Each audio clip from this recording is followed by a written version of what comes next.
Struggling to win matches, one of the biggest things that I find is that players need to be able to bridge the gap between training and match play. And there's simple ways to do that. And one of the biggest ways to do that is to ensure that we create reading of the game within our training. What we're going to do today is a series of activities. Those activities will be based around how to read the ball and cue the perception to the action. And learning how to read and commit with our feet is going to help us to create better position on every single ball. So the first thing I like to start with in any kind of perceptual training is getting my players to understand spatial awareness. So what I'm going to do with Francesco, luckily you wear a headband, Chesco. Can I get you to put that over your eyes? So I want you to get to the point where you can't see anything. Great. So I want him to understand his court awareness. So you're going to be standing right on the baseline is there. I'm going to ask you to walk to different lines and stop when you feel as though you're there. Okay, the first thing I want you to do is I want you to walk to your left and stop on the single sideline for me.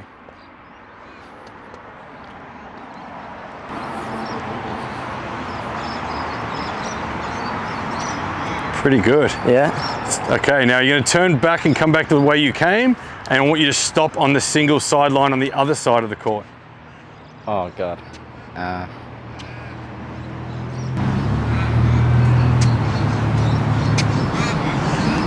Now I want you to walk to the doubles line on the same side of this court, so as far as you need to walk. Now I want you to walk to the center line on the service line. Center line on the service line. Can I cut straight across? Wherever you want. Oh, okay. Yeah, wherever you want.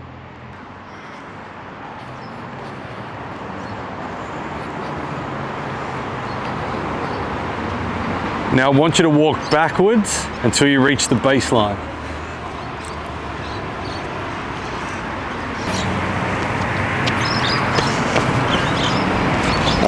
Pretty good job. All right, you can lift those. So a little bit of this sort of activity helps out to understand where you are on the court. One of the biggest things is knowing your court position makes a big difference to being able to know what the incoming ball is going to do to you. So if you're too close up on the baseline and you don't realize it and a deep ball comes in, you can get jammed up for space a lot of the time. So just getting players to understand their spatial awareness is a really important start to any perceptual work. We're going to start with just one hand. So basically what we want to look at is the ability for us to use our racket hand. Okay, put our left arm behind our back. I want you on your toes moving. Okay, let's start with one ball pretty simply. Okay, just keeping the ball off the ground. That's pretty easy. Okay, keeping the ball off the ground. Good job. On our toes all the time. Why are we on our toes, Francesco? So we're ready? Yeah, so we're ready, absolutely, because the game's going to keep moving. So we have to keep moving with the game. Good. Now we're going to add a little bit of a complexity to it. So you're going to have one ball as well. I'm going to have a second ball. And we're going to do the same drill, opposite arm behind our back. And we're going to throw the balls and just keep the balls going. Same thing. On our toes, let's go. Good. Excellent. Perfect. Good. So our racket hand's being used, other arm behind our back. Great. Excellent. Stop there. Good. We're going to change it to our non-dominant hand. Okay, so we're going to work on our perception side on the other side. So our right arm behind our back or our dominant arm, and let's go from here. Ready? Good. Good. Perfect. Keep moving. Trying to coordinate the lower body and the upper body. It's not easy. No.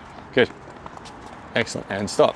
Perfect. So one of the things that we need to understand is that every time that we are practicing, it's the ability for us to see before we move. It's called the perception action coupling. The ability to go, here's what's going to happen and here's where I need to go. Because the biggest thing in tennis is the ability to get to the ball. If we get there fast enough, we have more options on the shot. So what we're going to look at here is continuing to challenge our eyes and challenging our feet at the same time. Okay, so this one here is going to keep the balls on the same side. It's called trammies. Okay, that ball on this side, this ball on that side. So keeping the ball off the ground. Good. Keep moving your feet on your toes. Excellent.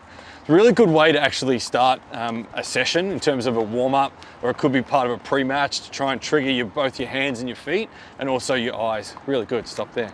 Excellent. So we're just keeping on the same side. One of the things I find also with anything that we do on the practice court is continue to layer the complexity of what we're doing in the challenge level. The challenge level has to challenge a player to the right amount, not be too much and not be too little. We've got to try and find that bit of a sweet spot. It's the Goldilocks theory of the three bears, making sure that we find the right spot for us to be challenged. So this one here, this side I want you to bounce.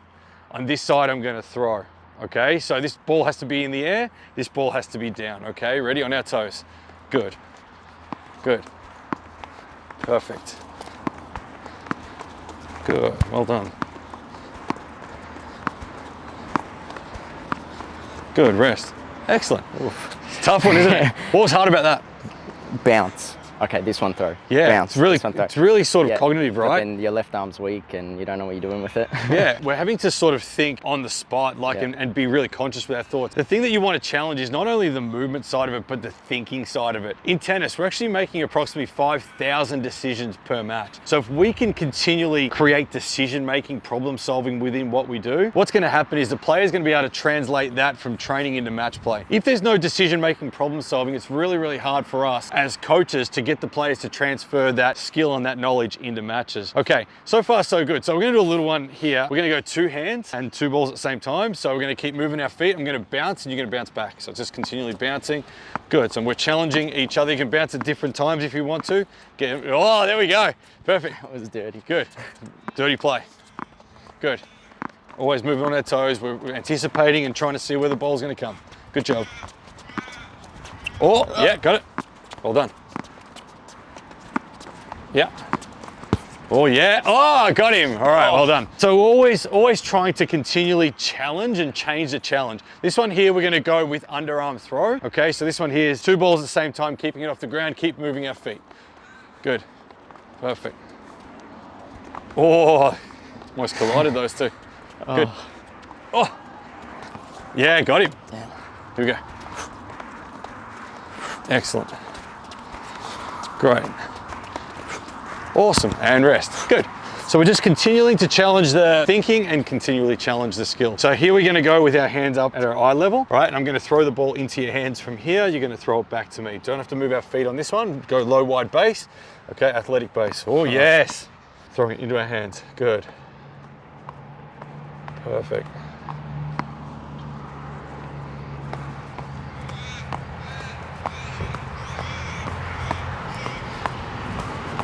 And rest. Well done.